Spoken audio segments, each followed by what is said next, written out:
Shooters Connection offers products for competition shooters by competition shooters. With over 80 years of combined competition shooting experience, Shooters Connection is staffed by master and grandmaster shooters who live the shooting sports every day. We offer same-day shipping. Shooters Connection also sponsors over 100 of your matches every single year. So when it comes to finding everything you need to compete as a beginner or a seasoned grandmaster, Shooters Connection is the only name you need to know. Online at shootersconnectionstore.com.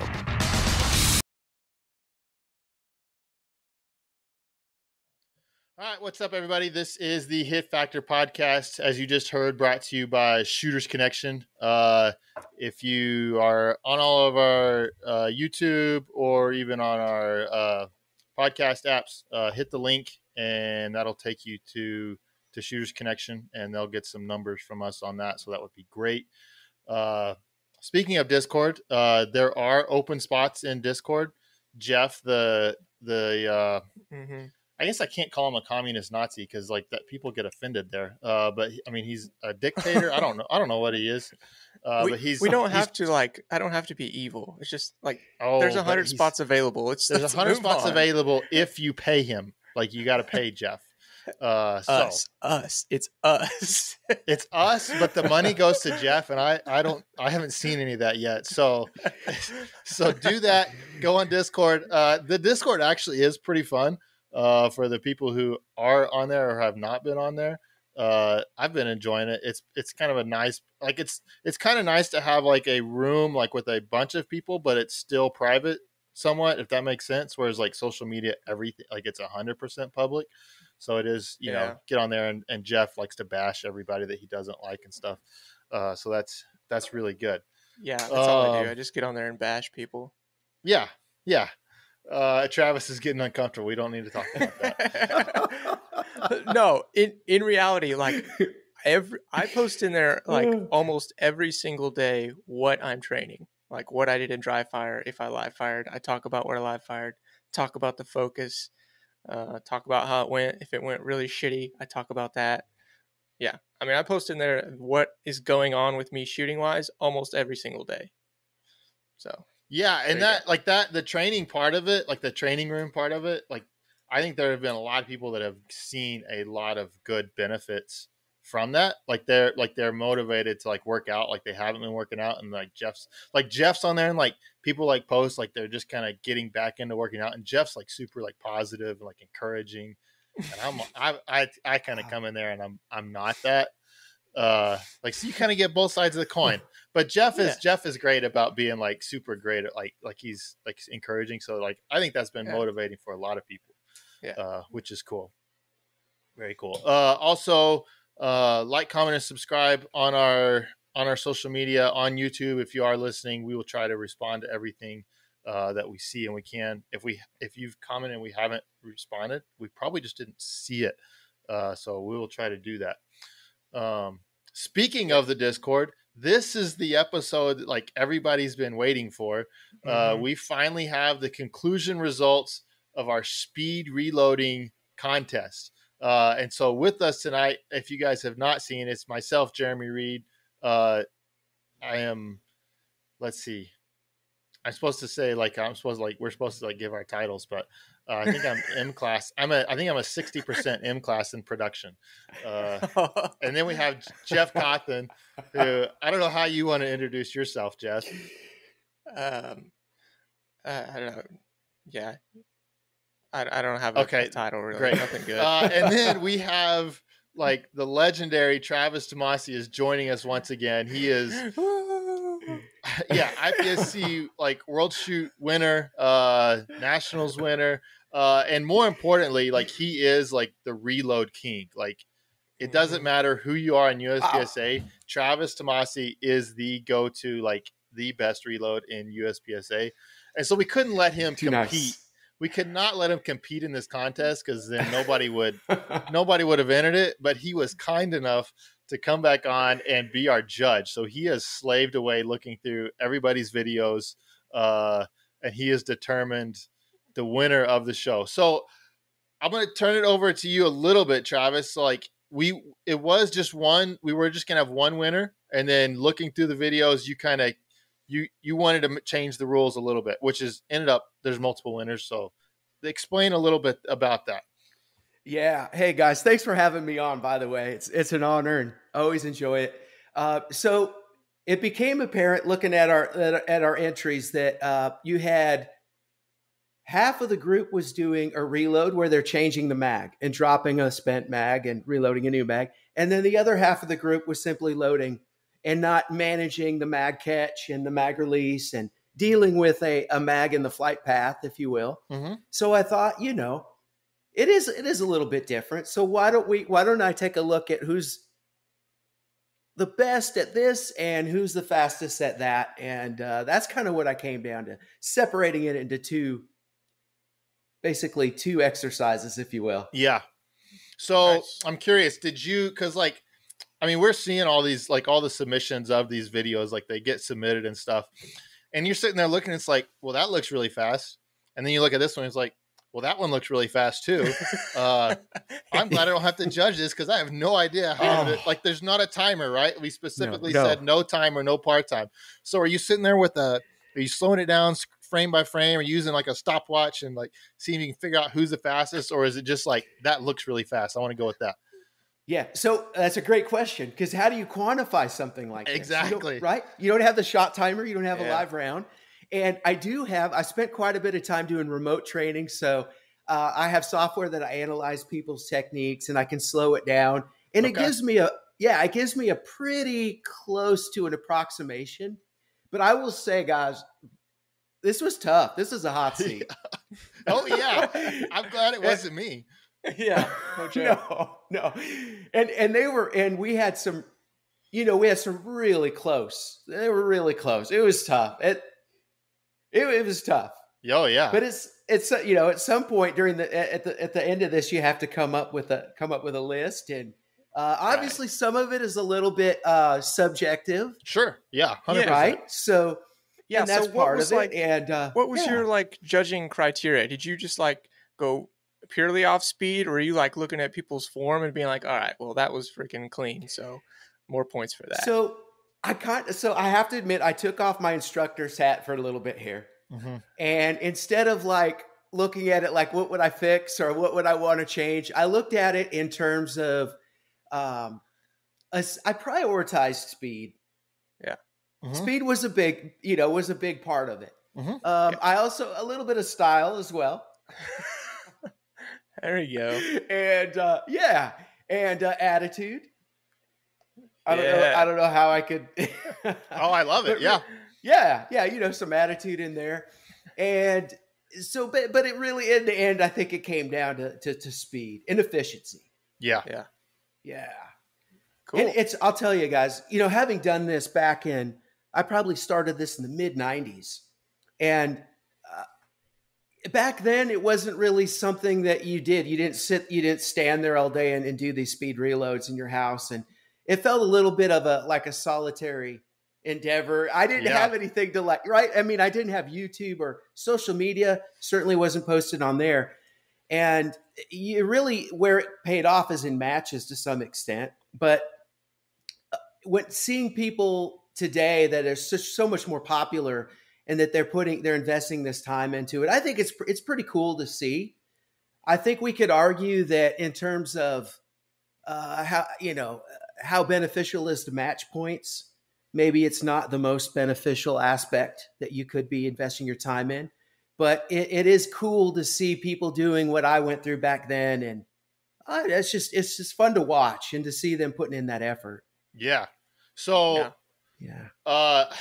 we need to link, Jeff, if you're smart enough to link like Travis's, like his reload that's on YouTube has had, I don't know, it's like millions of views now. I think like it's a bunch of, we need to link that in this episode. So like what was, cause that was like the video that I'm thinking of was like you do the mag change and then you catch the mag the spent mag, like in the air on the way down. Right.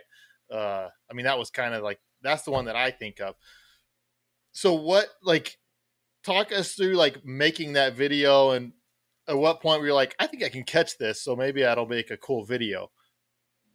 Yeah. So Jeremy, on that one, so I got to tell you, I think I saw like Phil Strader and JJ do that first. Okay. And yeah, and at the time, I gave it a few, I tried a few reps and it wasn't happening. Yeah. And I'm like, I was sort of like, well, there's not a whole lot of return on investment on this anyway. So I kind of let it go.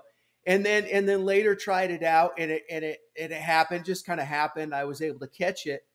And then kind of along that same line, I'm looking at the mag in my hand after I caught it. I thought, what if you caught it in a manner that allowed you to go back to the gun and create like this loop, almost like a recycle, which is completely as zero beneficial, any type of practical application. Yeah, but it's cool.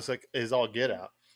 Yeah, that's what I thought exactly. So that's kind of where that came from. And just, at the same time I was testing a new magwell too. So I'd been doing quite a bit of volume and really getting on the gas, like really trying to find what I call VMAX, which is the maximum velocity that your mag draw can go. Sort of like the limit of human function type of deal, which in a way the mag draw is really a determination. It kind of determines how quickly you can get a reload completed in a way, that aspect to it. So I was really focused on that, and that just kind of that came about. But that was fun.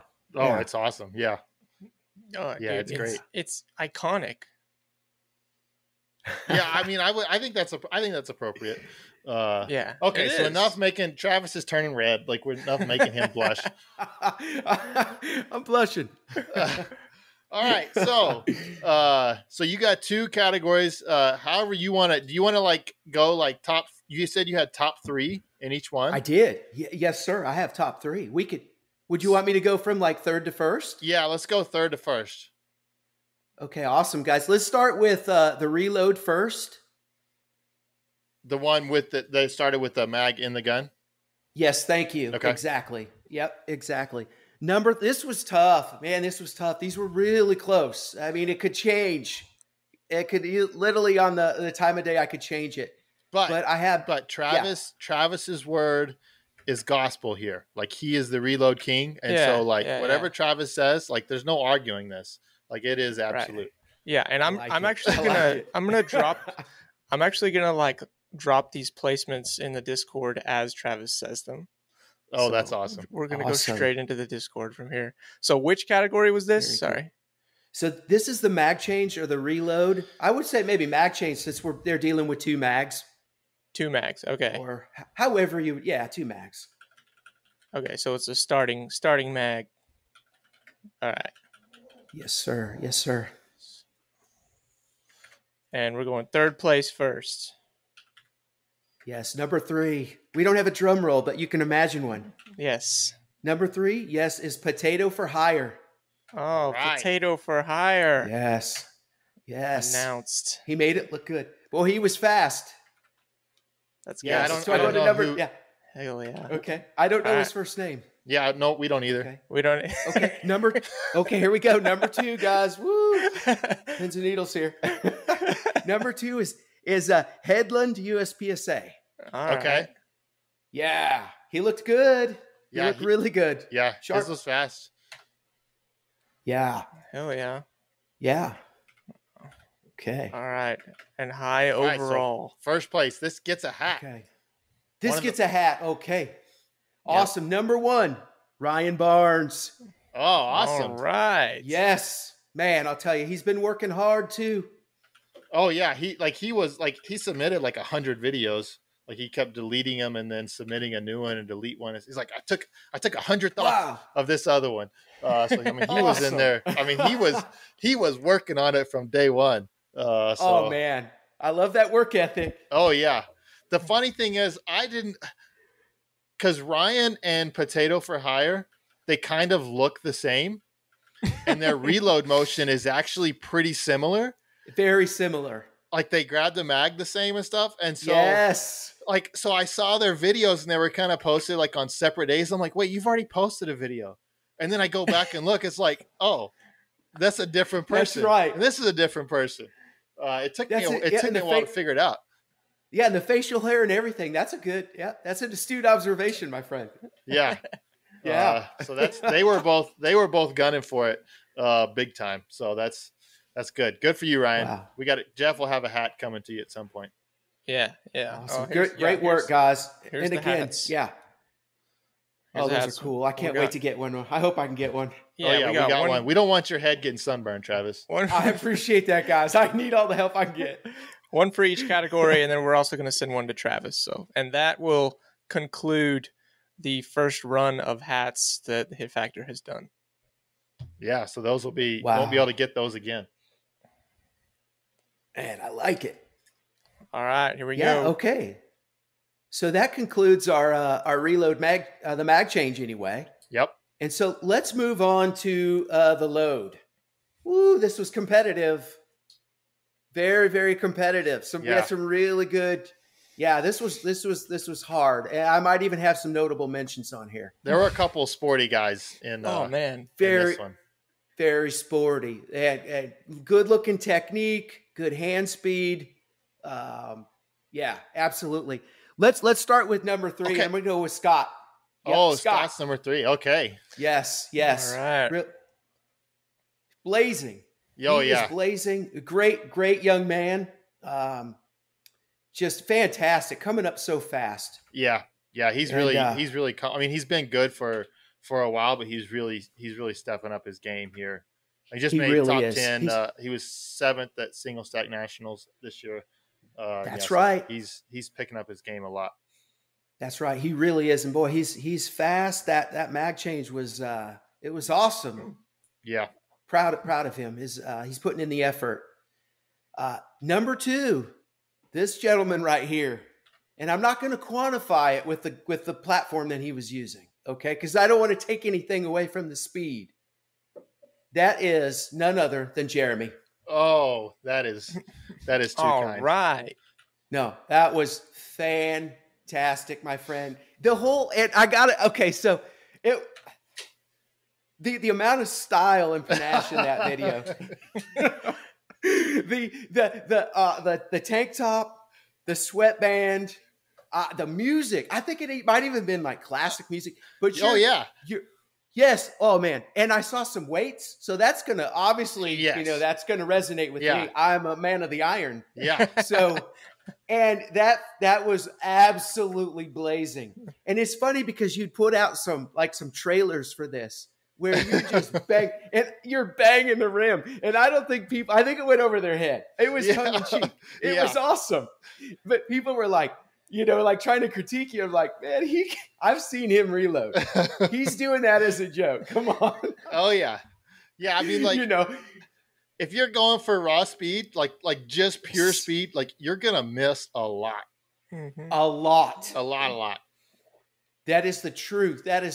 I don't know if y'all have ever been there, but I remember shooting an indoor match one time, and I went for a full throttle reload, and I missed the entire gun, and the mag went and bounced off the wall in a match. I've definitely. I don't know if I've done it in a match, but I've done it in dry fire. That's for sure. Yeah, awesome. Yeah. Yeah, that video, it was amazing, the whole thing. And like I said, I'm not going to quantify it with the fact that you're using an honest to goodness John Moses Browning single stack. Right. And if you're listening and you never tried to do a reload as fast as Jeremy's doing it in that video with a single stack, then you don't really have an appreciation. Yeah, I mean it was fun. I had fun making it. I spent too long trying to make that video. So the music in the background was, I went on YouTube and I just searched for patriotic music. And so I wanted to have something really patriotic, God Bless America or something like that. Well, you end up sitting there for 10, 15 minutes trying to do this reload, maybe probably longer than that.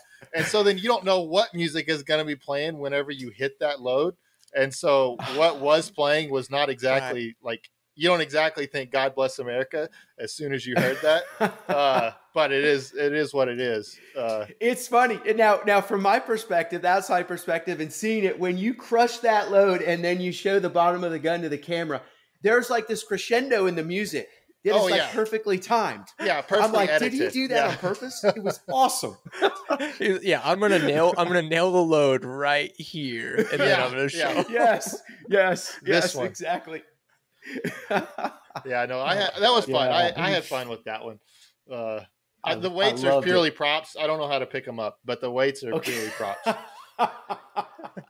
Okay, but it definitely resonated with me. So did the sweatband. I think it was maybe, I don't know the color. The band and the tank matched too. Yeah, so it was actually it was the sleeve that I cut off of that shirt for that video. Oh, even better. Oh yeah, even better. That's like Rambo. Oh yeah, yeah. That's even better. You got to know your audience, right? Like Yes. Travis is going to be judging this, so I got to do whatever it is that's going to impress Travis. It worked perfectly. Good. I'm glad to hear it. Oh, shoot, guys. Oh, man, we're coming down to number one. All right, this is a big one. This is a big one, guys. I'm nervous. I'm just like, okay, here we go. The none other than world famous, the man with unbelievably fast hands, Mr. J. Beal. Oh, yeah. Yeah, I mean, I think whenever Jay entered the contest, it was kind of over at that point. He's a ringer. He's a ringer. I mean, his hand speed is just simply incredible. It's ridiculous. It's inhuman. Yeah. It's unreal. It really is. I mean, oh man, I don't know. It's a pleasure to watch the man work. He's such a cool guy, and I've always wondered, like, I never got to hang out with Jay, but if he actually like plays guitar, I just think he would shred. Yeah, You know or what I'm talking drums. about? Yeah, like his hand speed with drums. Oh, he'd be so good. Yes. I don't know why that comes to mind, but I just think he could take it to another place. Yeah, I'd be fine if he quit shooting and went and played drums. So we don't have to compete against him. That'd be fine. That would be perfectly fine. Yeah, exactly. And I'd buy his albums. I'll tell you what. Oh yeah, for sure. It's awesome. Jeremy, you were talking about that video where I caught the mag and put it back in, and it was really cool because I think it kind of sparked Jay, because Jay took it to, in my opinion, he just smoked me. He took it to a completely different level, and I feel honored if you could spark him and then he puts his touch on it. Yeah, it's just incredible. Yeah, I love to see that. Yeah, he's such a unique talent in our sport, I think. And such a cool, like you said, I mean, Jay and Travis are so similar, right? Like they're, as far as like just such like these like overly like kind, not overly, that's not the best word, but like just super kind, like just really great people that are just like fun to talk to, fun to be around always. So that's cool that Jay won. I appreciate that. And I do think sometimes it is overly for me anyway. Oh, yeah, that's awesome. That was fun. It was cool to see. Yeah, for sure. So, okay, I got to ask, like, where did our buddy Jeff Cawthon rank in the reload contest? Why would you ask that? I have Jeff. Yes. So I have him as a notable mention. Okay. Because Jeff, his technique and his efficiency and smoothness, he had no antagonistic muscle tension. Jeff, you looked terrific. Oh. You looked awesome, and I wanted to give you a notable mention.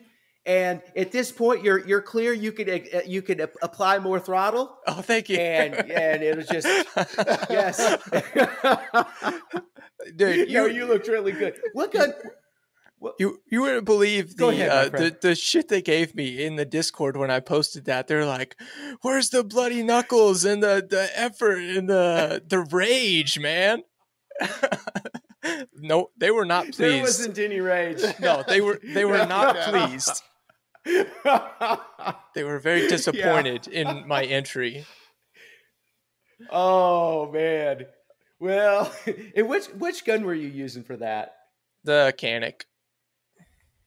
Okay, was it? Okay, nice. Yep. Yeah. So it is a production gun.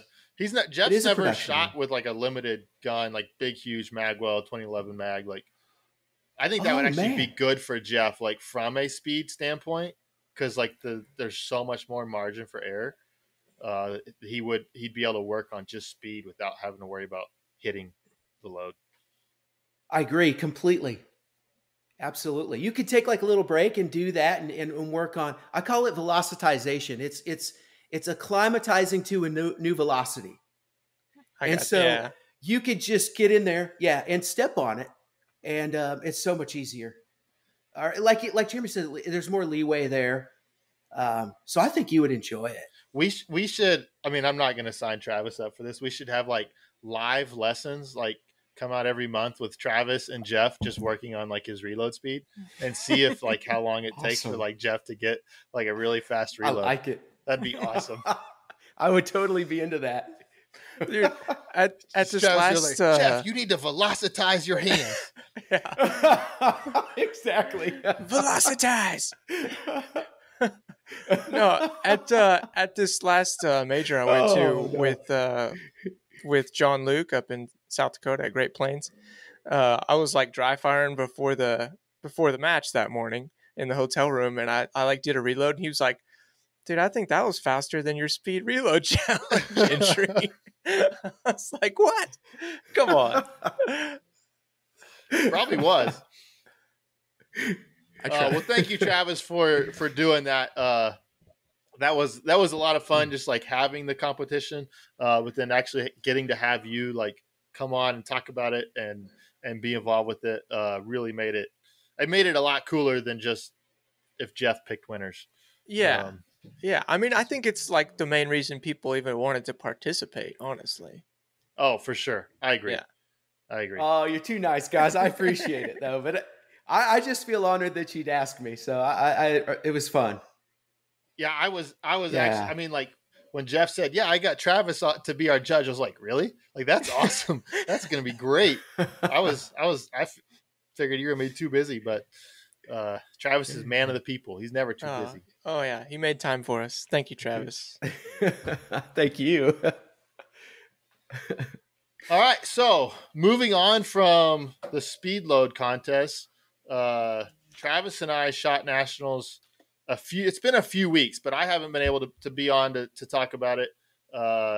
And Jeff had a match that same weekend. Was it the same weekend?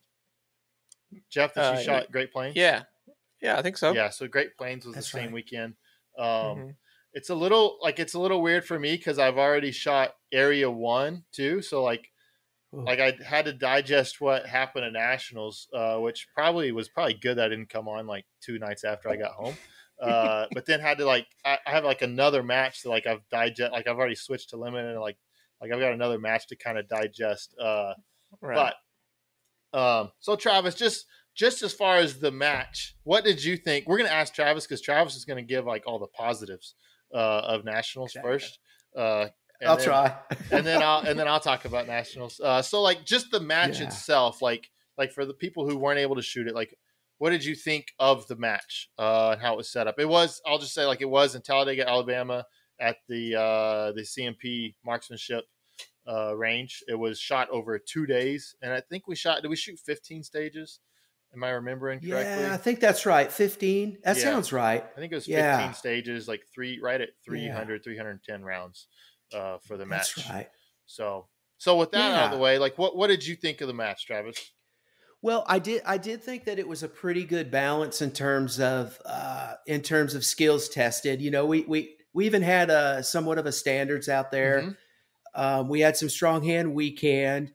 There was a little bit of more difficult shots and some positions that maybe forced you to come close to using the full mag. Yeah. And and there was some speed in there. I thought overall it was a decent balance. That would be my impression of it. I was pleasantly it was pretty good, I thought. Yeah. As a whole. Yeah. Okay. Yeah. Were there any stages that pushed you like physically, like where you had to have increased mobility or being athletic would have pushed you a little bit? There were several big stages at that match.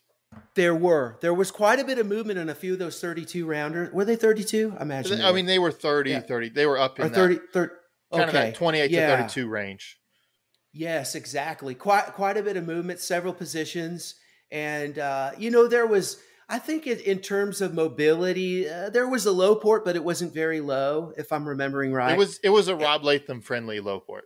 Yes, thank you. Perfect way to describe it. Rob would have loved it. Yeah, exactly.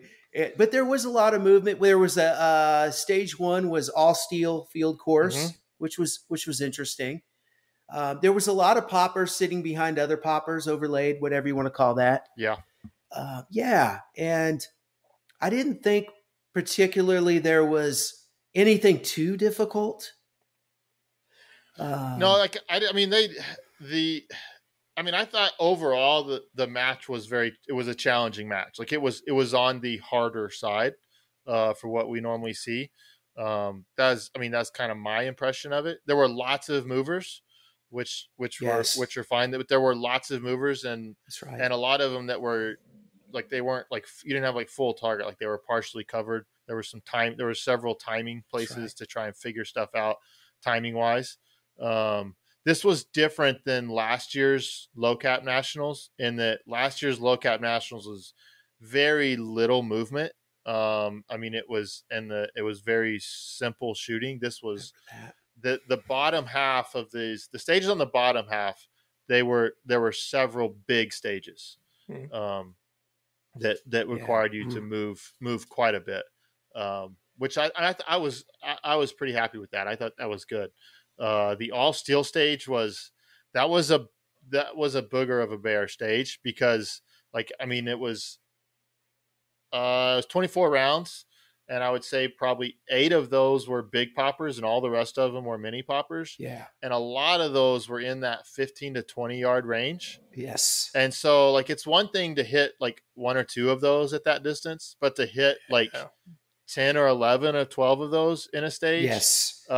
When you don't have a lot of extra rounds, that's tough. That's really tough. And Travis crushed it. Yeah. Travis crushed that stage. My friend, I have a video shooting that, and I'm shooting so slow I didn't even post it. Really? So boring. It's just boring. Yeah. I'm just aiming. Yeah. You won that aiming stage. And working the trigger. You won that stage by 20%, Travis. Oh, I don't know, but it's just no pickups or whatever. But yep. But to your point, going into that, I was like, this is a really high disaster factor. Mm-hmm. We could be doing static loads out here all day. Yep. Yeah, but, for sure. Yeah, that was. I think you summed it up really well. It was that was no cakewalk. No, that one was tough. And then they had a standard stage, like you said, which was cool. I wish all nationals had a standard stage. I love that. Just have this is a pure shooting. You have a par time, so it's going to force your time. And what this was, agreed. There were 4 targets, basically spaced at 20 to 25 yards from the rear box, and you had 7 seconds to engage each target twice, mandatory reload, and engage each target once, strong hand only. Which, if anybody's done much par time shooting, just getting all 12 shots off and hitting the target at that distance is really is tough. Tough. And then you move forward to, I think, 15 yards, and did the same thing, but after the mandatory reload, it was weekend. And I'm pretty sure Rob Latham won. Did he win the stage? No, he didn't win the stage. Well, no, my buddy Bob Crow won the stage. At least in single stack. I didn't. Yes. I don't know about L10, but I'm pretty sure he won it in single stack with a 97. Wow. Okay. Mason, I think, had a 103. Oh, or something. Did he really? Yeah. Don't quote me. It was a phenomenal run. If he shot over, that's kind of incredible. I'm pretty sure. I'm looking it up. Yeah, it was awesome. 15. What stage was it? He shot a 103. That's stage 15. Okay. He shot a 103. Todd Jarrett had a 93. Travis Tomasie had an 82. And when I was going into that stage, I was like, man, anything over 80 is going to be good. Yes. 85 is going to be really good. I ended up with an 80. That was our first stage on the second day. was it? Yeah, our first stage on the second day. I shot an 88 on it, and Awesome. I had all my hits except one, and that was freestyle at 25 yards. But I had a whole lot of deltas. There were a lot. That's why Same here. I got all my hits, but all but one hit. And the score is only 88. Is a lot of deltas. But that was Nils. He still shot. I think he still shot an 88, but he at the back he shot all 8 shots and did his reload. He said, and he missed every single target strong hand. He didn't hit us. He still had an 88, but he didn't even hit the target strong hand. And so that was just the time pressure that you were in. Like if you reloaded and like strong hand that sight, if it didn't appear in the middle of target right away, you were really hurting. Like you were in trouble. You weren't gonna make it. Really? So I like those stages. Like I agree. I'm not great at them. I haven't traditionally done well at them, but I think they have a place in our sport and in our matches. So I like seeing those.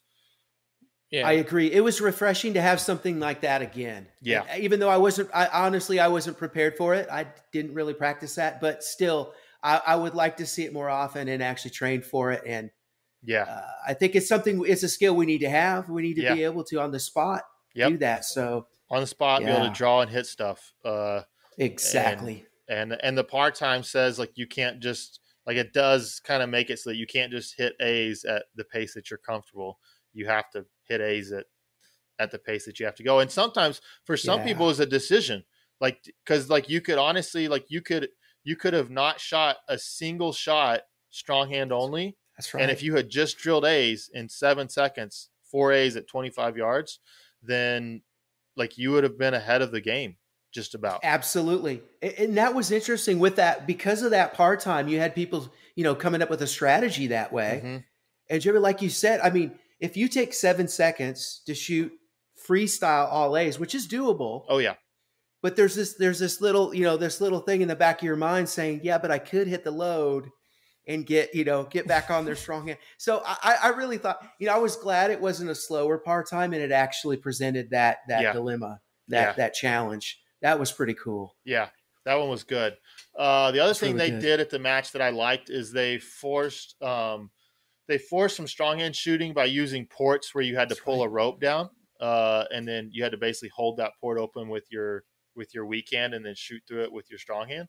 So I really like that. Yeah, they had two. They had that in 2 stages. That's right. I liked it, except that on the second one, I had one of my better stages of the match. But when I went to pull the rope, I hit it with the back of my hand instead of grabbing it. And so then I'm in the middle of the stage, and this rope with a wood on it is just swinging up in the air. I don't know where it's at. And so I'm just sitting there, just waiting for it to come back down in my vision. Maybe I can see this thing again and start shooting again. And so it killed what was a good run. But I like that idea of having that port do that. This match was not one that it didn't feel like you were punished shooting 8 rounds. And so that I can see that. I thought the stages were good from that standpoint. I'll say my my disappointment with this match is being a nationals with just 15 stages. And Talladega is a place they only have 15 bays, and 4 of them were not even used for stages. So we had a nationals on just 11 bays, and so I feel like crazy. We could have. I feel like it could have been more. It felt like it felt like the Area 1 match that I just shot. Really, it felt more like an area match than it did a nationals. Yes, it felt abbreviated. Yeah, in a way. Yes, I see what you mean. Comparing it to an area. Yeah, I have to agree. And I think the more I shoot, the more I kind of lean towards. I know single second. I shot when it was at Passive Forever, and that was you shot it was 16 stages, but there was never a stage over 24 rounds, other than the steel stage and the standard stage were the only stages that were 24 rounds. Everything else was 20 and under. But you shot it all in one day, and that was kind of kind of just a single stack classic. That's what it was. But the more I shoot nationals, the more I think like an appropriate nationals is 3 days. Like I think it kind of like there's something to it about like going in and like putting together a match, like a good performance over 3 days versus just 1 day or 2 days. And so I have to agree with you completely. Absolutely, there is, and it's more difficult for sure. Yeah. Absolutely, it's more endurance involved, and just the mindset of accomplishing a successful match over 3 days it's a different task for sure. Yeah. And the other thing, it's harder for the guys like that are leading the match on the first couple of days, like because they have to do it for longer. But it also it does to me like it's more interesting because it gives the guys who maybe you had a rough first day, you've got a little bit of room to try and make up some ground there, and you can start pushing those guys by the time. Whereas on a short match like this, like if you booger up that first day, you don't really have. It's hard. It's really hard to make up much ground. I agree. That's really good perspective. I mean, I completely agree with you, and that's the way it used to be. More so, at least, USPSA style nationals, and I mean, obviously, like what they consider the big divisions, like are still 3 days. I guess I would like to see single stack be that as well. That's really kind of as far as the match setup. That's kind of what I would like to see. We won't go into. I didn't attend awards, but the people that were with me that I traveled with were a little disappointed with the awards. Oh, really? They said it was pretty lame, but I wasn't there, so I won't give any more out of that. Other than there was entertainment there, but it was provided by one of the. I'm sure Travis has probably heard about. Provided by one of the competitors. There was some entertainment there who might have imbibed a little too much in the Jack Daniels after he finished shooting.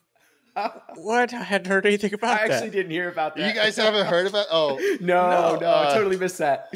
Oh, Phil, I think had a little too much Jack Daniels before he went to the awards, and oh no, it was entertaining, I think, for everybody else besides Phil once he woke up the next day and realized how that night had gone. Oh man! Oh, Phil. Oops. Phil's always going to be entertaining. He's never not entertaining. Yes, he is. Yes, he is. That's why I like Phil. Me too. He always brings it. Yeah, for sure, for awesome. Sure. Wow. Okay, so question on nationals. I'll let you both answer. So, give me rundown like. How you felt about your shooting at nationals, and just how you felt placement and mentally about nationals.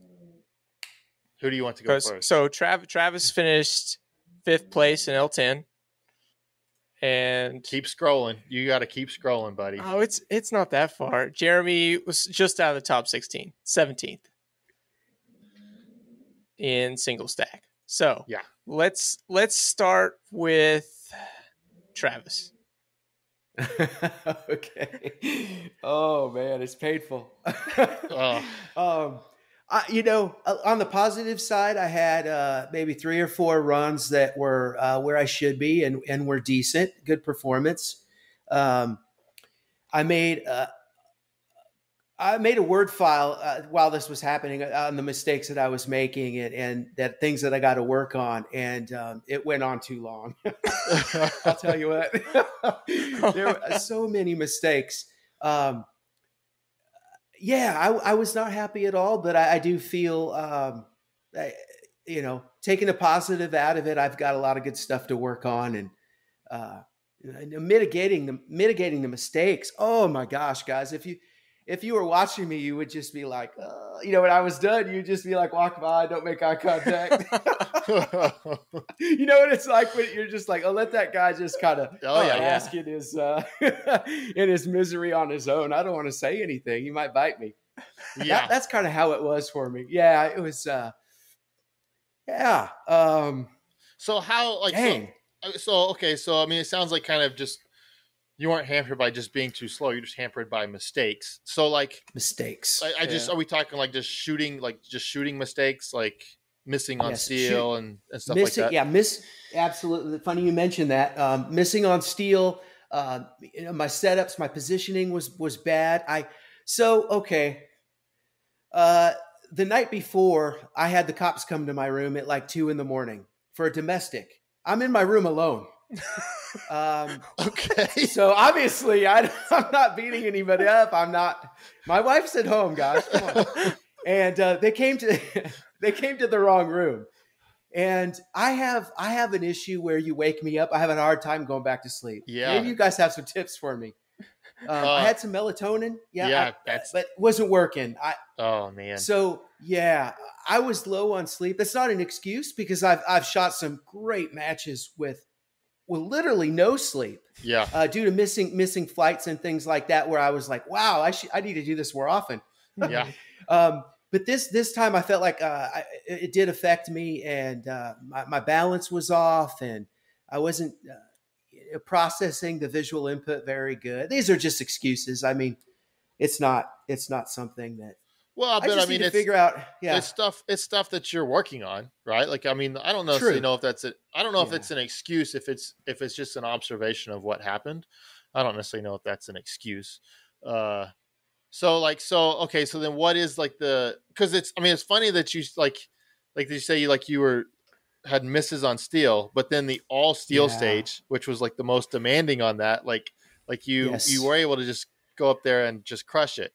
Yeah, interesting. So that is weird. Which I mean, what you've said as far as how you shot that stage is going to like it's very similar to what some things that I'm going to say whenever Jeff talks to me. But so what? Nice. But what do you think was the difference with the all steel stage versus how you approached? Did you approach the steel differently on just within a regular stage?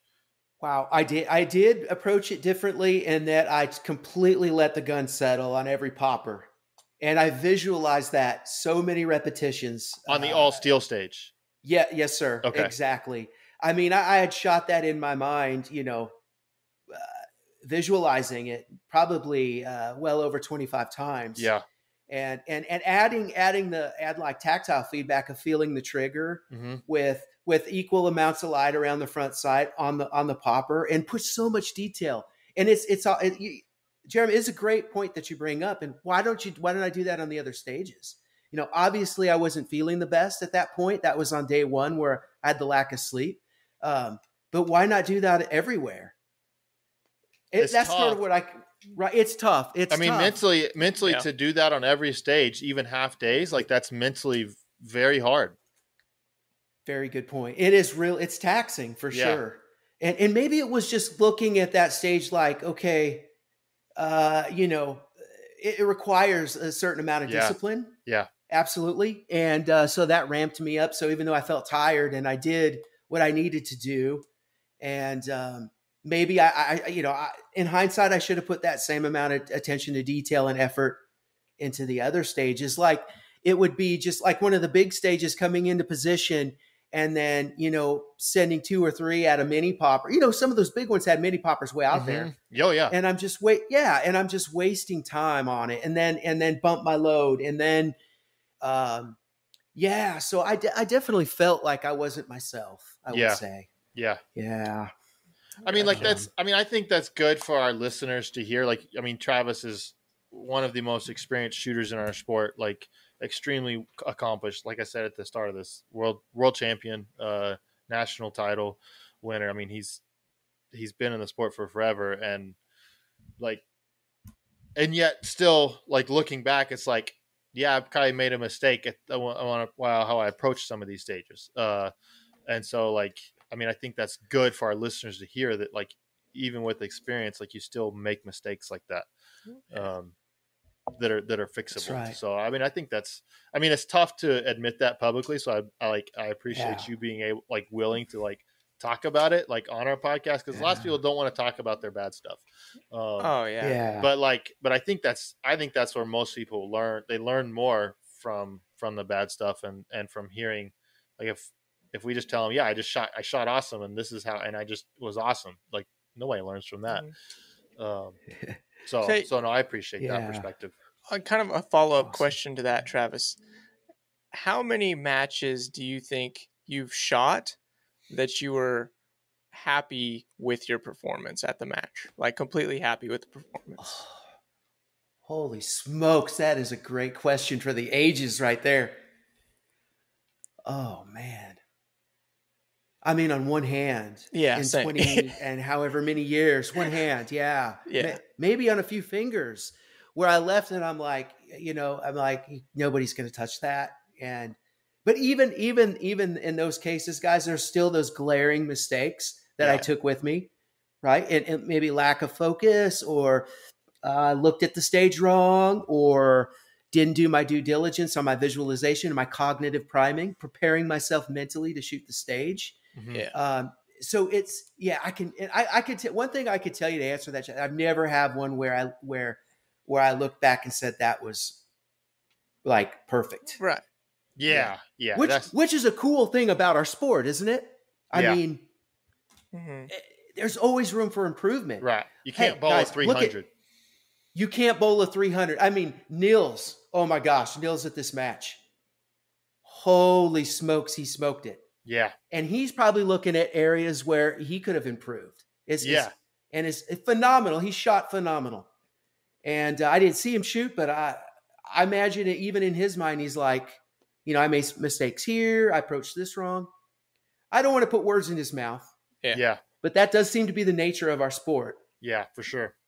Yeah, I think so. Yeah. And I think it's good for people to hear that, because I think a lot of like lower class shooters think that higher class shooters like don't make the mistakes, and that's why they win. And to some degree that's true, but on another level, like we make the little mistakes seem a lot bigger. They're a lot bigger deal, and you think about them a lot more, and it's just everybody makes a ton of mistakes. Like Travis said, he could probably count on one hand or a couple fingers the matches that he was like would have been pretty happy with. And I'm in the same way. Like I don't even know if I've had one yet. But yeah. Yeah, it's a good response. Yeah, for sure. For sure. Okay, before we roll into Jeremy, let's give a shout out to today's show sponsor, which is Shooters Connection.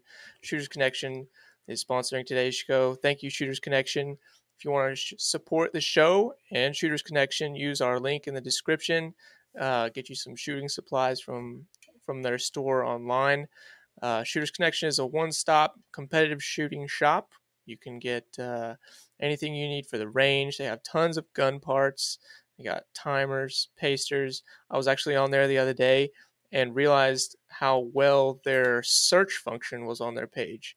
As someone who's dabbled in app development, having a nice search function is challenging.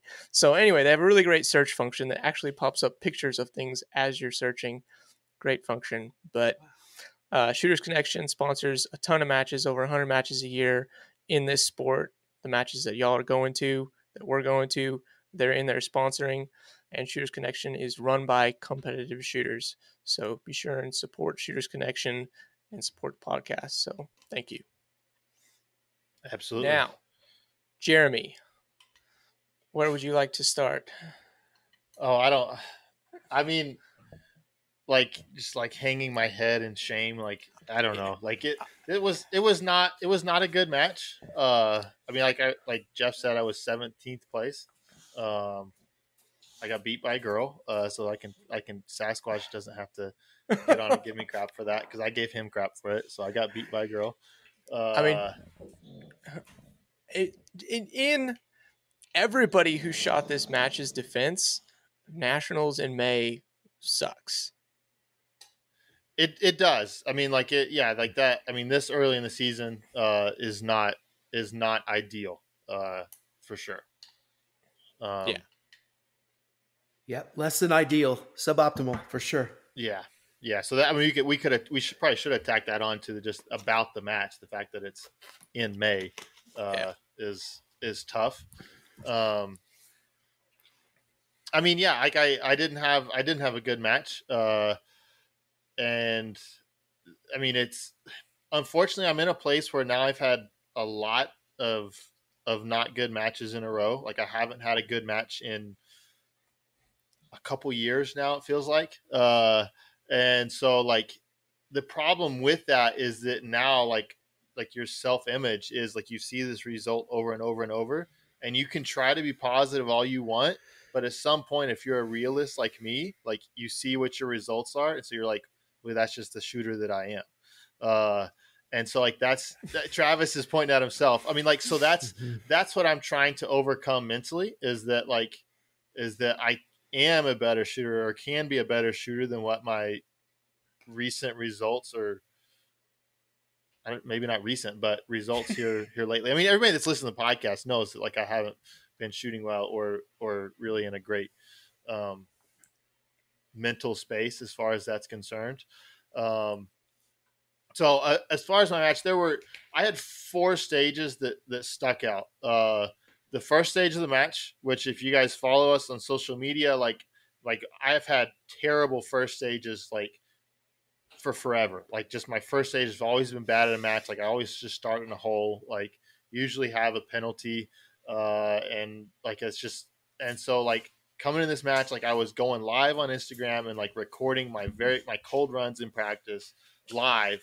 And that really forced me to like figure out what do I have to do like cold to be able to shoot well cold.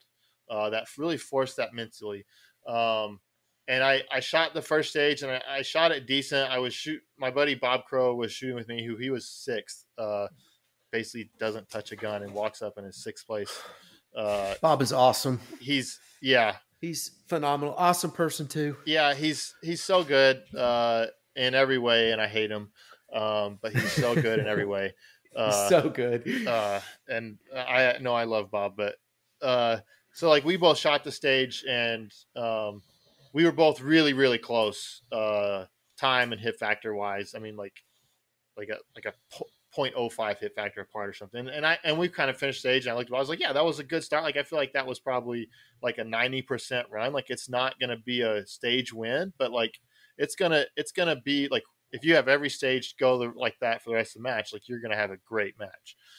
We'll come to find out, but once the scores are finished and everything like that, that was my best stage of the match. I was third place on that, which was my best finish this match.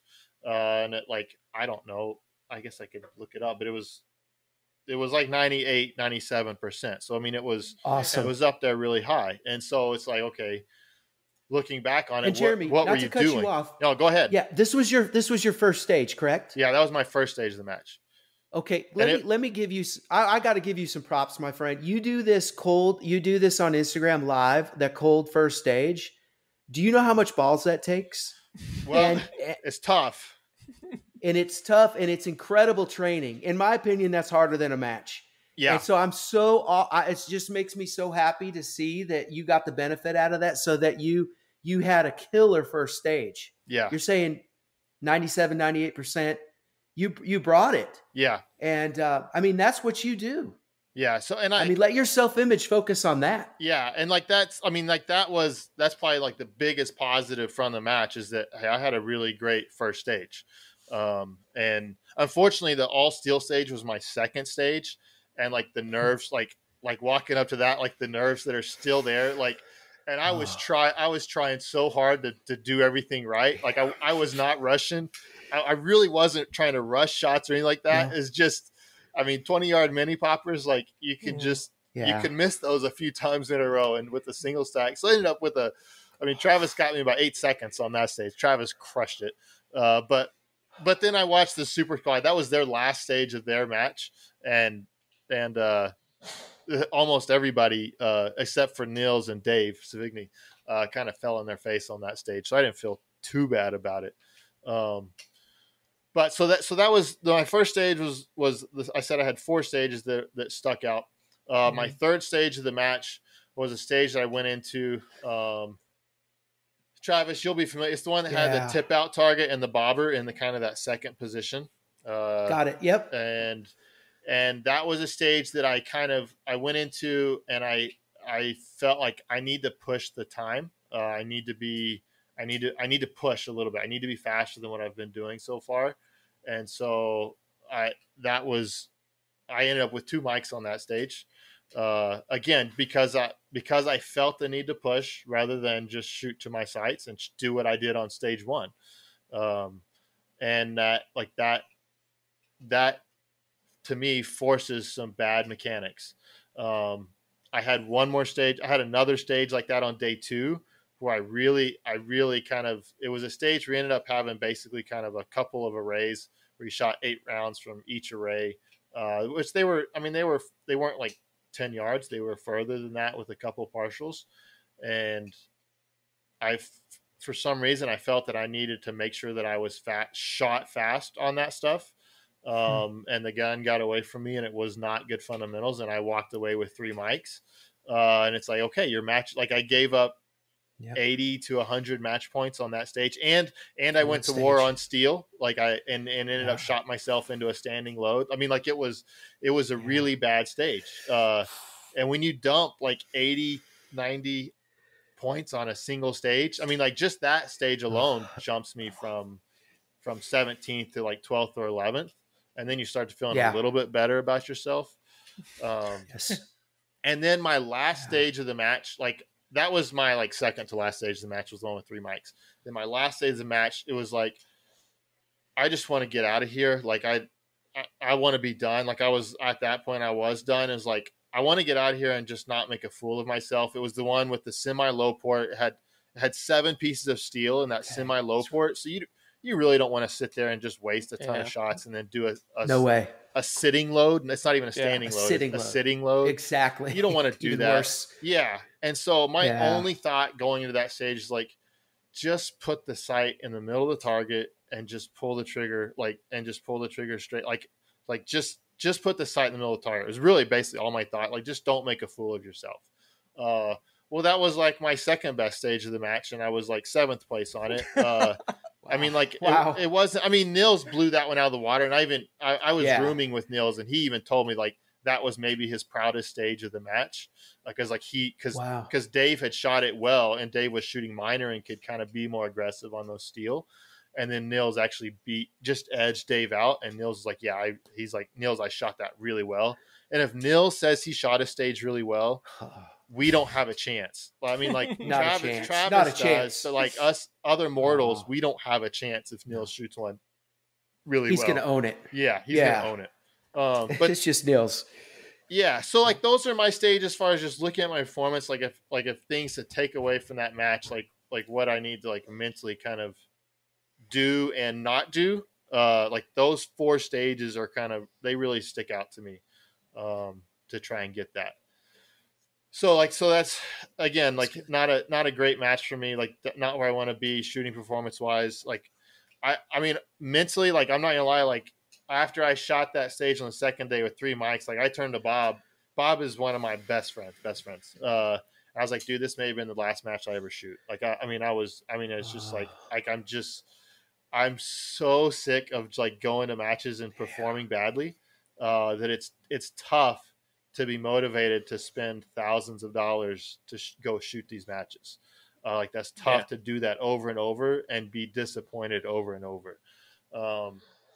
And I mean, Bob is coming back to the sport. He kind of took a couple year hiatus, and he's coming back to the sport. His perspective on it has changed. And Bob called me a couple of days after that, and we kind of had a good conversation, that only really good friends can have type deal. But it's, my perspective on it a little bit has changed. I'm still hyper competitive. I still want to do well.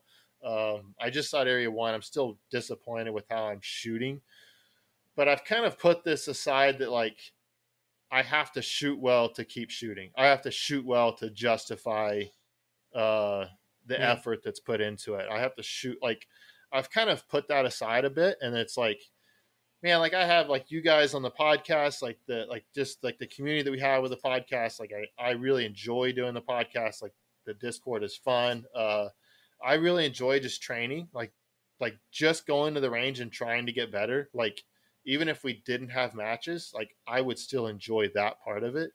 And so like I'm trying to like lean into that part that I enjoy. And then the matches that I shoot, like I get to go hang out with all my buddies that don't live in town, which most of my buddies don't live in town, because you couldn't live close to me and be my, like, you'd get sick of me if you had to deal with me that much. But I have like, I mean, like, you know, road trips with Jeff and him being cheap and us staying in terrible hotels, you know, going bourbon hunting with Bob and Jeff. Jeff and I did some bourbon. I mean, like just like that stuff is like, I mean, like that's what I'm trying to enjoy about the sport. And what I'm trying to not do is say like, I don't care about competing anymore, because that's just not true. It's not true. That's not your personality. Right. It's not. That's it's not not you. my personality. But also like if all you do, if all I'm seeing is my results, then I should quit, because like there's no point. Like if that's all the sport is to me, is just where I place, then there's kind of no point in it, because even if you're winning, it's not going to do you any good. Like, I mean, like as far like you're not going to get much out of it. Like there's not enough money in the sport to care that much about that part of it. No, you're right. And that's not to discourage anybody from not trying to get as good as they possibly can and compete as hard as they possibly can. I don't want to discourage that in any way. But like there are other redeeming qualities to the sport besides that. Right. And I've well said. I've been forced to open up to that a bit here recently. Yeah. I think that, Jeremy, that's really good perspective. And I think it's cool that you're open about that. And it's something that a lot of us miss, especially when we're really results oriented and performance oriented and type A personality. And you're just driven to be the best. And it turns into, well, that's all it is. And you're really missing. I for sure had my best relationships are from, you know, our community and going through these things together. And another thing about it is like you were talking about, you know, so you've had a string of performances that you're not happy with, and it starts to, you know, you start to convince your self-image that this is what I expect out of my shooting. And it kind of becomes a vicious cycle where it starts feeding, especially you like you said, you're a realist. I'm the same way. So like positive affirmations and these type of strategies, they don't work very well for us. And what you need to do is you can break the cycle, and your abilities, dude, you're awesome. Thank you. My perspective of your self-image, which is crazy because the self-image exists in the subconscious, which is scary. Yeah, that's scary. It took a lot of research for me to figure out what part of the brain and what part of the mind is the subconscious or where the self-image exists. Because the scary thing about that is it's like a thermostat. It determines your performance. It's like you set the HVAC on 70 degrees. It might get to 71, it might get to 69, but it's going to stay at 71. So if I asked you before you went to area 1 to close your eyes and visualize your performance looking at practice score, let's say looking at your results, and you saw it, I gave you like 2 seconds, so you can't consciously manipulate it, and you saw where you were going to place. It's interesting if you then look at the results and see how close, if it jives with that. Because it's literally a thermostat. So you have to get where you're at right now. I'm happy that you're enjoying, you know, you're smelling the roses, you know. I think I'm trying to. It's hard though, isn't it? It is. It's so hard. It is. It's so difficult because like I said, you're not going to be happy. When you shot that stage you were talking about that was so expensive in terms of points, 3 misses and things. That hurt. That like physically hurts you. I know it did, because you're like me. You were like, oh, like it took the wind out of you. For sure. And so even though like, well, I'm here, I get to hang out with Bob and this is a really cool opportunity, but still it's like, man, that's painful. But I know you can break that cycle because you've got all those skills. You've got great experience, and it's just, you need to tune, you know, instead of feeding this, you have this negative feedback loop going right now. And you need to get in there and break it. And you need to, and for me, what it takes is in some ways, I know this sounds crazy, but lying to yourself, Yeah. I mean, that's what the experts will tell you, is that right? you tell yourself positive things until you believe it, right? Mhm. That's right, exactly. And even more so than like verbalizing it or these, putting it in terms of words, putting it in terms of mental imagery Mm-hmm. Yeah. is very powerful, because what I found is that the subconscious, the easiest or the most effective form of communication with the subconscious is imagery. More so than verbal. Yeah. Although he's always listening. Yeah. But if you can produce these images in your mind, vivid images, and bring in five senses, and it sounds like garbage, but what you're trying to do now is break the cycle Yeah.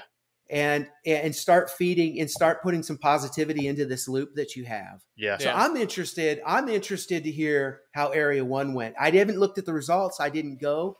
It was like a $1,700 ticket for me to Yeah. go from Huntsville, Alabama. Yeah. So unfortunately, It was so- how far did I drive? It was like a 16-hour drive for me. So oh man, Uh, okay, no, and the thing that you said, which I've never done before, which I think is interesting, like visualizing where you want your name to be on practice score. That's kind of an interesting yeah, way to Yeah. like visualize the results, like a tangible way.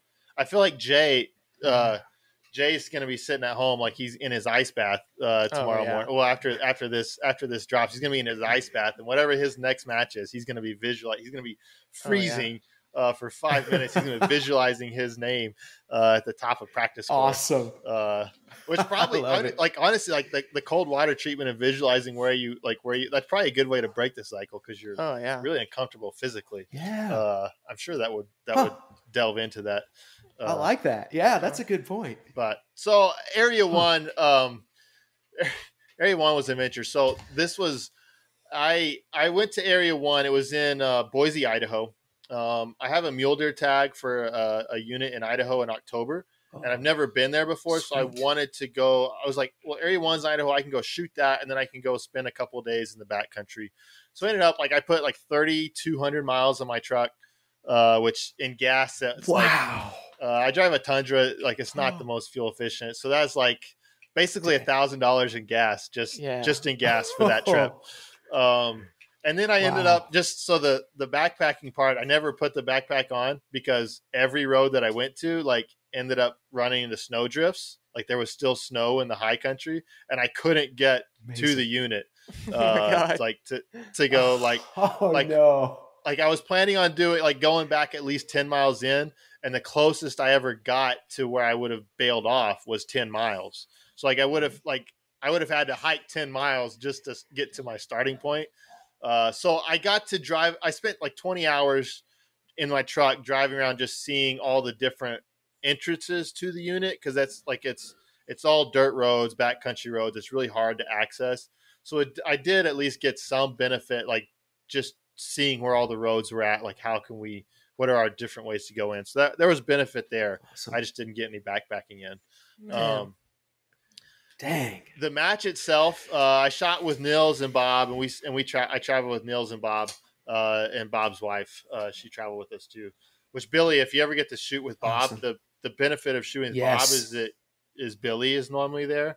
Yes, and Billy is the best. She handles the squad. Oh, she turns into awesome. squad mom, and she's great.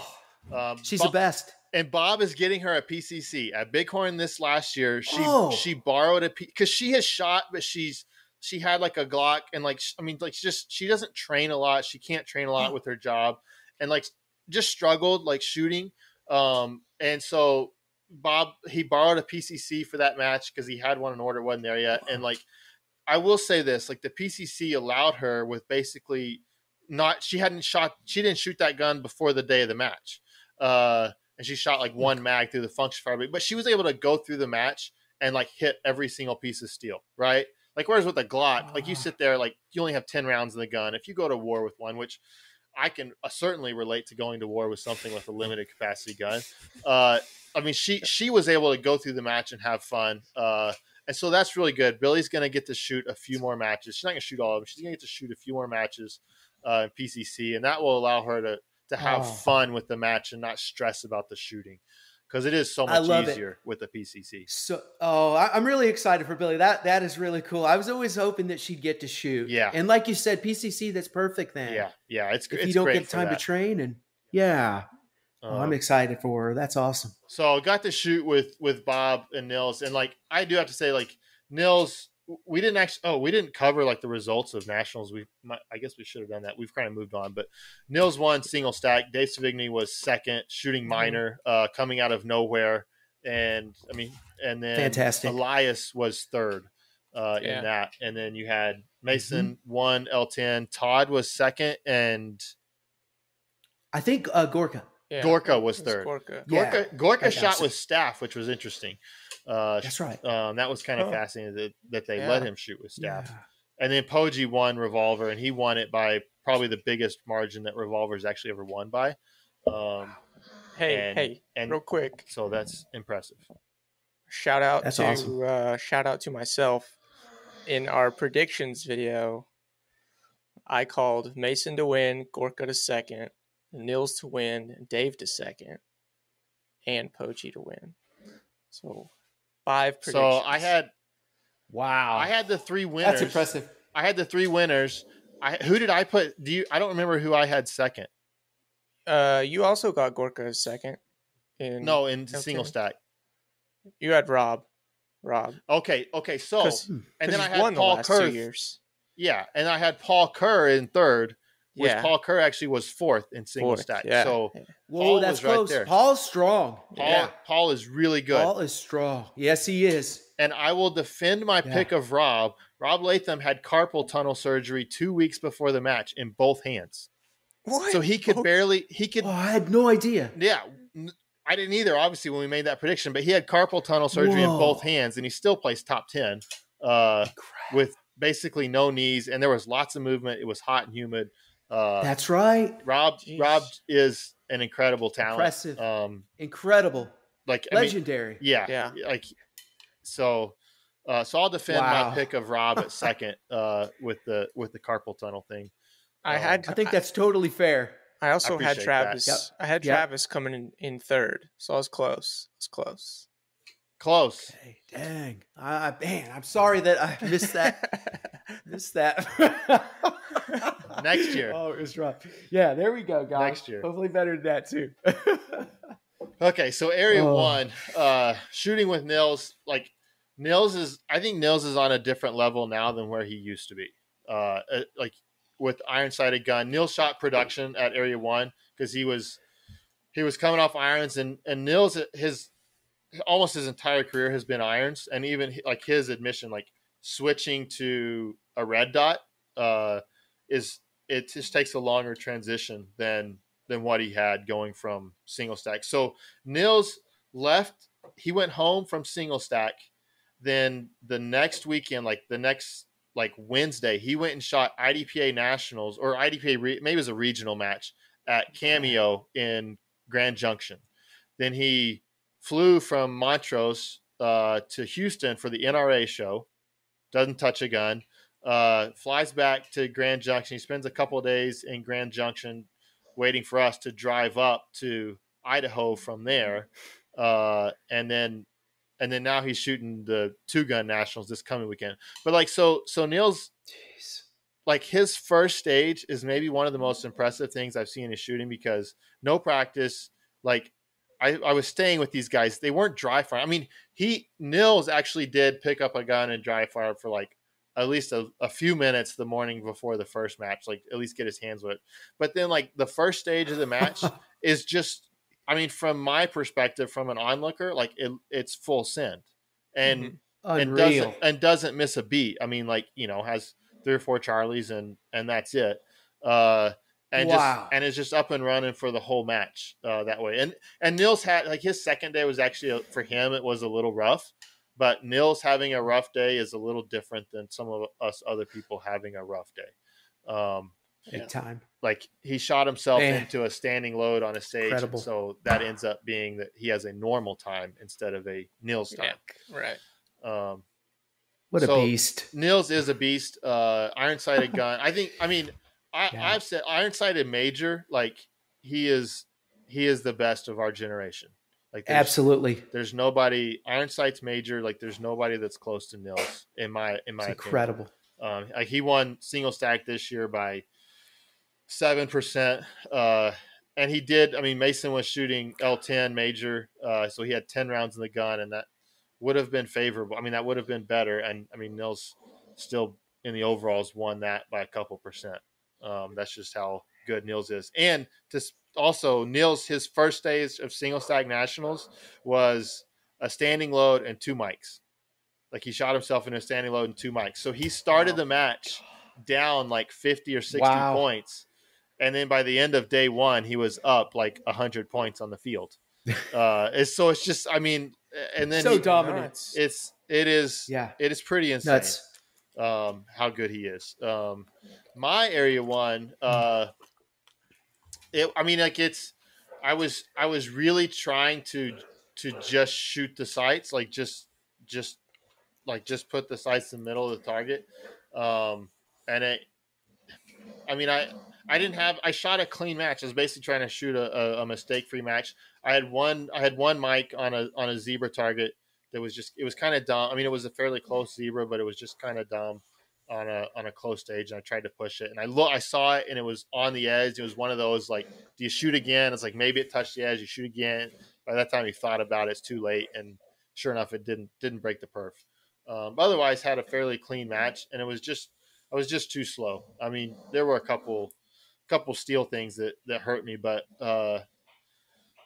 so I mean, it's just too slow, just off the pace. And for me, that's like, that takes me back to where I was, I don't know, 4 years ago, 4 or 5 years ago. And it was like, I could, if I try to not make mistakes, I'm just not fast enough.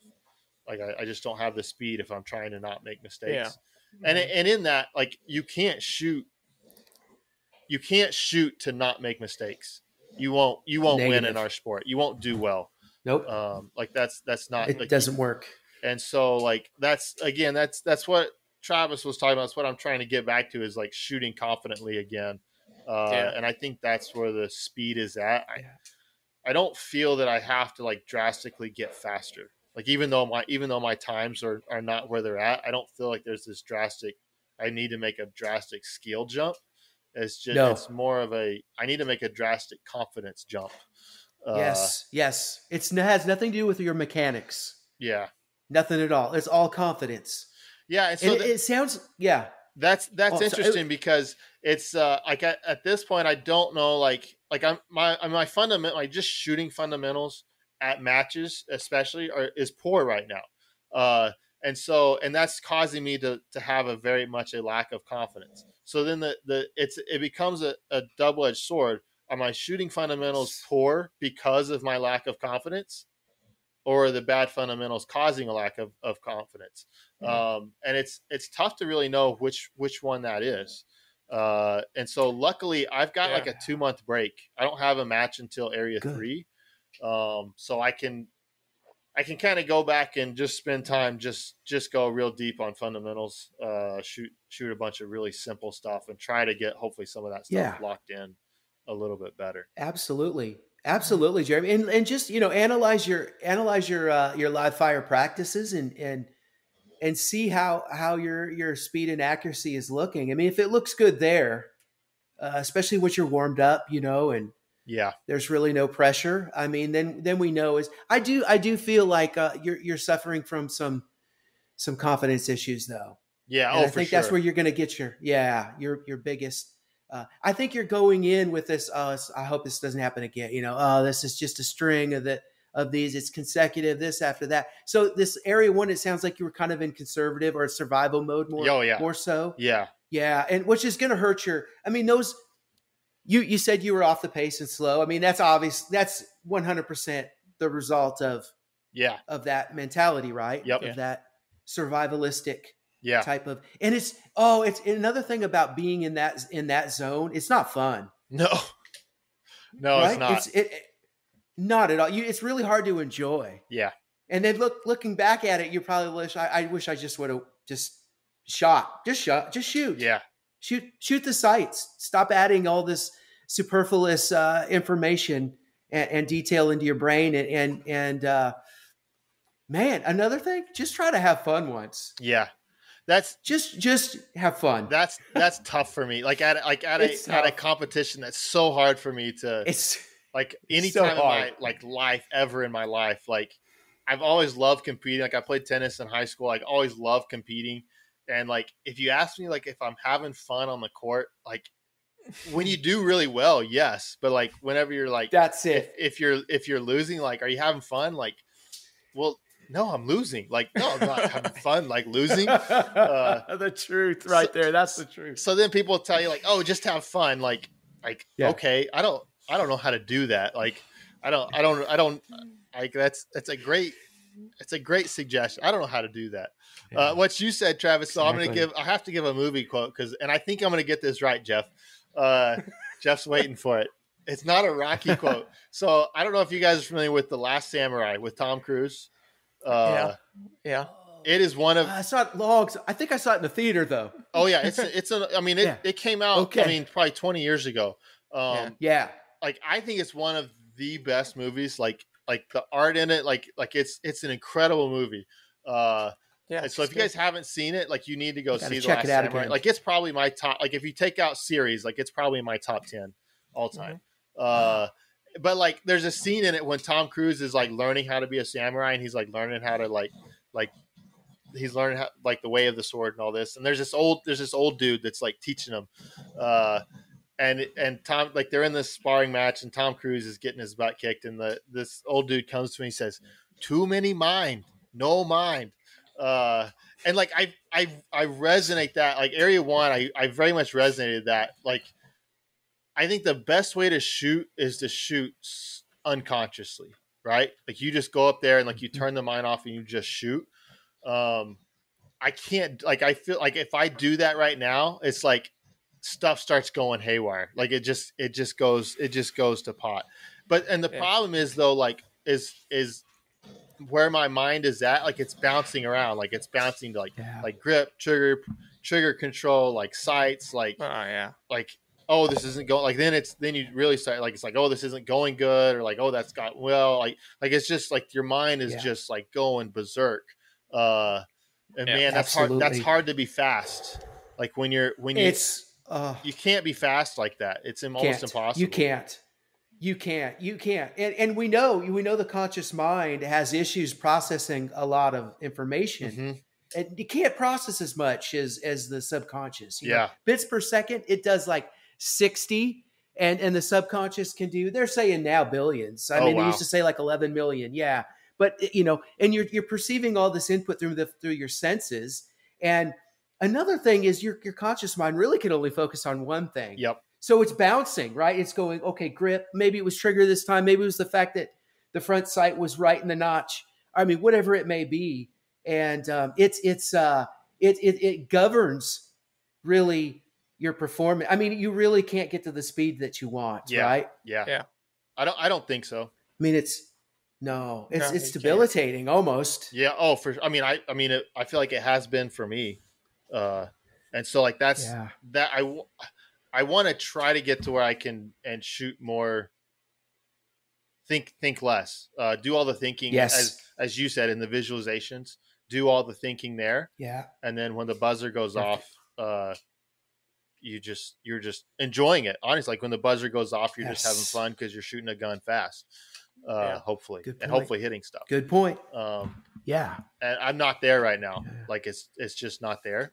Yeah. But hopefully I can, that is the goal. Like that is the mission now, is to, like, can I get there? We'll see.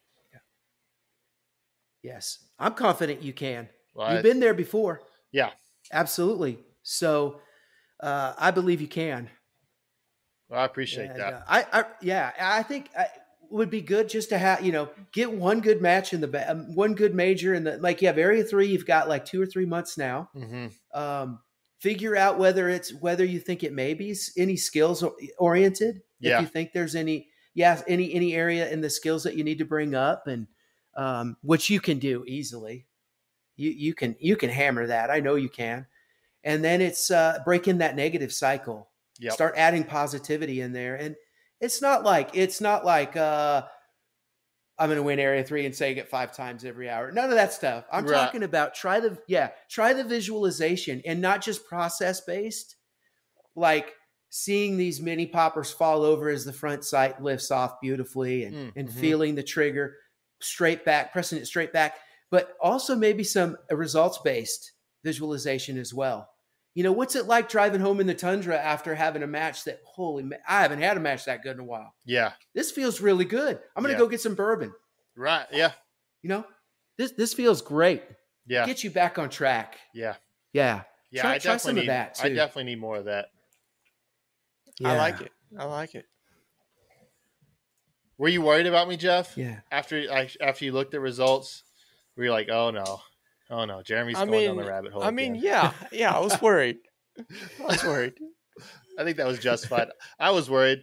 I did not go to the awards, and I like there. So we are running long, but I think it's been a great podcast. So I only feel bad about taking up Travis's time. Oh no. But like, so when I picked up Bob at the Birmingham airport, I was on the way to Single Stack Nationals, and of course we have to go stop in a few liquor stores, see if we can find anything, and we found a store pick in a store in, I don't know, somewhere near Birmingham, just a hole in the wall, and we popped it open, and store picks are like a store gets. Like only that store can you get that at.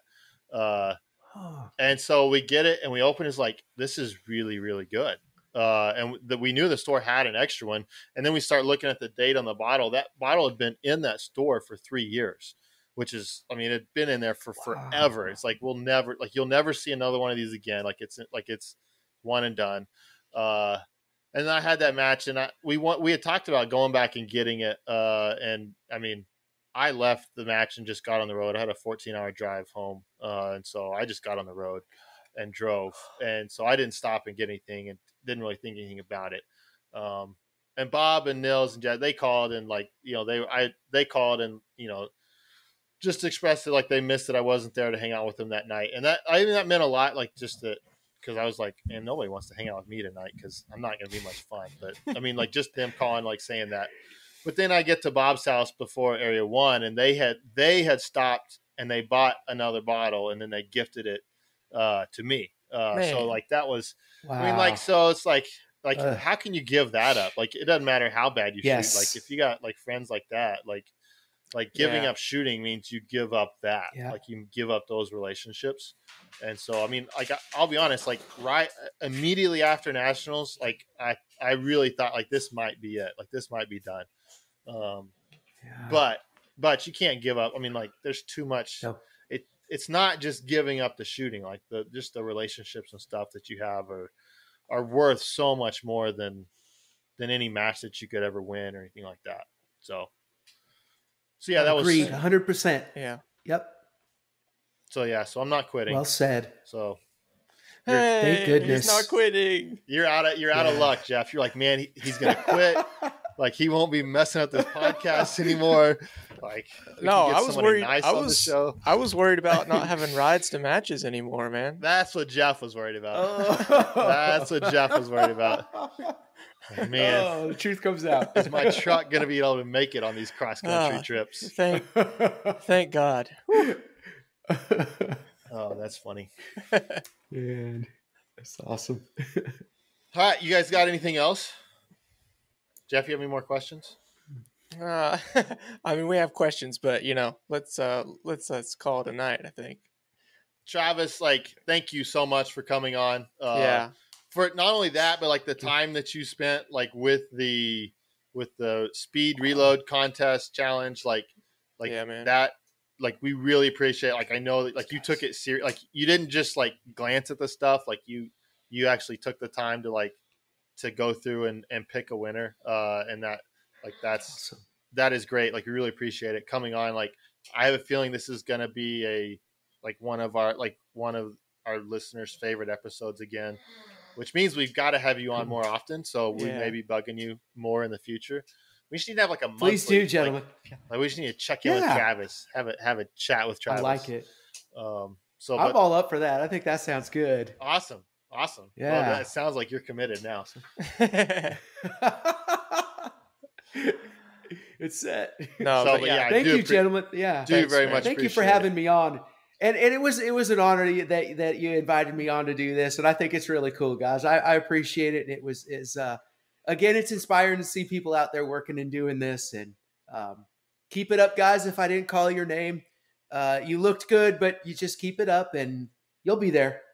And last, I mean, we probably should have mentioned this at the top. So, Travis, you do training. I mean, that you do a lot of training right now, right? So, Yes, how sir. do people get a hold of you? Like, if they want to have you in to teach classes, or you do online coaching as well, which you guys have like just heard a little bit of Travis talking about the reloads. Like, he'd be excellent for the online stuff. Like, how do people get a hold of you for that? Yeah, the easiest way is just to shoot me an email at travistomasie@gmail.com. And that's the easiest way.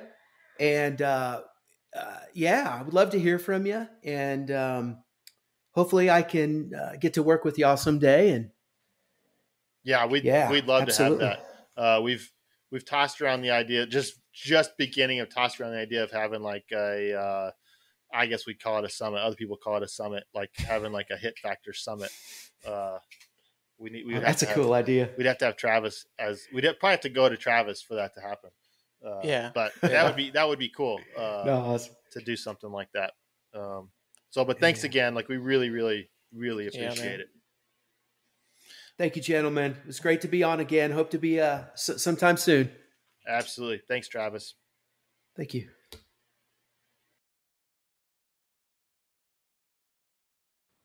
Stop recording, damn it.